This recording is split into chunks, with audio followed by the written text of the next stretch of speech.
El cambrer servirà una mica de porto especial del vi. Mira el cambrer i tu, tots quiets, Estiguem tots quiets. Pots començar. Puc començar? Pots començar. Tu en saps més que ningú de com has de muntar aquesta obra. Sí.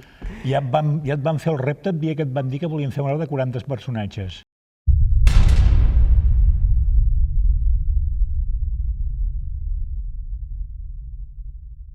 Sí, I que tu has hagut de fer així... De retallar i aniquilar-nos alguns, no? Bé, estem preparant la Boja de Xellot, que és un text del Jan Giradú, que és un autor que bàsicament té molts pocs textos traduïts al català. Em dic Jan Hipòlit Baró Tomà. Escolta el senyal de l'orquestra infernal. El text de la Boja de Xellot és un text que, malauradament, el seu contingut encara és vigent, tot i que va estar escrit als anys 40. Quan veieu l'obra veureu quin és el contingut i fa una crítica social. La meva vida va ser fins als 50. Vale, tornem enrere un moment. Té tota una part de món imaginari. Són dos mons que s'enfronten, el món, diguéssim, dels dolents i el món dels bons que volen salvar aquest món que encara és salvable de la gent que el vol destruir. I llavors hi ha, diguéssim, el que són el paper de les boges, que són les que intentaran, i finalment, d'una manera simbòlica, aconsegueixen salvar el món, tot i que els seus mitjans, podrem dir que tampoc no són massa bons, no? Però bueno. Segui, Baró. Caminem.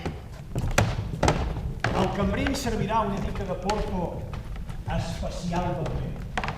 Sí, o sigui que, diguem-ne, des del meu punt de vista, els personatges que aparentment són assenyats són els que es transformen per les seves actituds, diguem-ne, de possessió o d'allò, com bojos, es transformen en una bogeria, i els personatges bojos, aparentment bojos, són els que estan més assenyats i que tenen aquell punt de seguretat realment, i són els que intenten millorar aquest món. Llavors, com hem treballat l'obra, estem treballant molt a nivell simbòlic. En aquesta obra la proposta és treballar molt a través del cos, recolzar algunes parts dels texts amb moviments.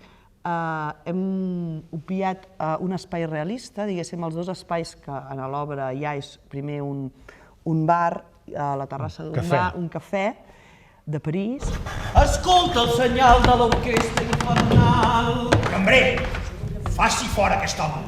I després seria un soterrani on la boja hi fa les migdiades.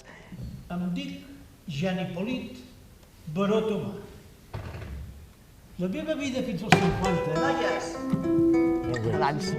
Bueno, bàsicament tampoc podríem dir que seria dansa, però intentarem a través d'imatges simbòliques recolzar tots aquests textos que hi ha. Vale, fem una cosa, tornem a fer-ho. Poseu-vos en el lloc. Els nois aquí, els homes s'abaixen. És una obra que no és gens fàcil, que no és un text fàcil. A veure, un grup de teatre amateur, i la Marta això ho sap molt bé, sempre hi ha aquelles... un que és fora, l'altre que no pot venir, aquell que no sé què té, l'altre que té un problema, l'altre que està jugant no sé què. Clar, això comporta també que en molts dels assajos tampoc es poden fer com s'haurien de fer. Després em va presentar vostè. I permeti'm que li digui, quan vostè em va conèixer, només amb el meu nom em va tenir prou per donar-me un lloc en el Consell d'Administració de la societat que vostè cuida avui mateix.